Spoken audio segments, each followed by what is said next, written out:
врти и горе. Директор на здравствена установа е уапсен под сомнение дека примил подкуп. Според информациите на Канал 5, станува збор за директорот на специјализирана болница за геријатриска и палијативна медицина 13 ноември Скопје Мухсин Арифи. Освен него уапсено е уште едно лице, кое имало улога на посредник. Неофицијално, двајцата барале и примиле подкуп во износ од 20.000 евра за болно и неподвижно лице да биде сместено во геријатриска установа.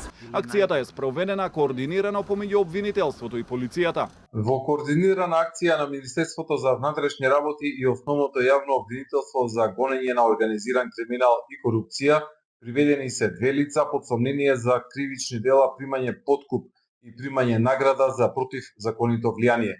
Се постапува за целосно расчистување на случајот. За сега нема информација дали ќе се бара притвор или други мерки за осомничените. Нема ниту детали дали биле фатени со обележани банкноти.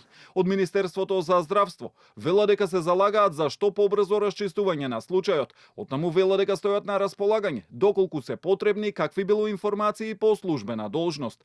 Арифи претходно беше и ВД директор на психијатриската болница Скопје, поставен како кадар на Алијанса за албанците. Арбен Таравари во писмено соопштение ги повика надлежните органи да спроведат брза и ефикасна истрага. Албанскиот народ не заслужува да го представуваат лица кои евентуално се обидуваат нелегално да се збогатат на здравствените маки на граѓаните. Ова е недозволиво и надвор од принципите кои ги застапуваме. Партиските органи на Алијанса за албанците ќе ги преземат сите неопходни статутарни чекори за зачувување на угледот на партијата. Последен случај на примање подкуп во здравството имаше пред 2 месеци во Битола, кога беше уапсен хирург во просториите на клиничката болница. Тој по операција на жолчка на пациентка побарал од нејзиниот син 150 евра, за како што соопшти тогаш обвинителството да се почастел за извршената работа.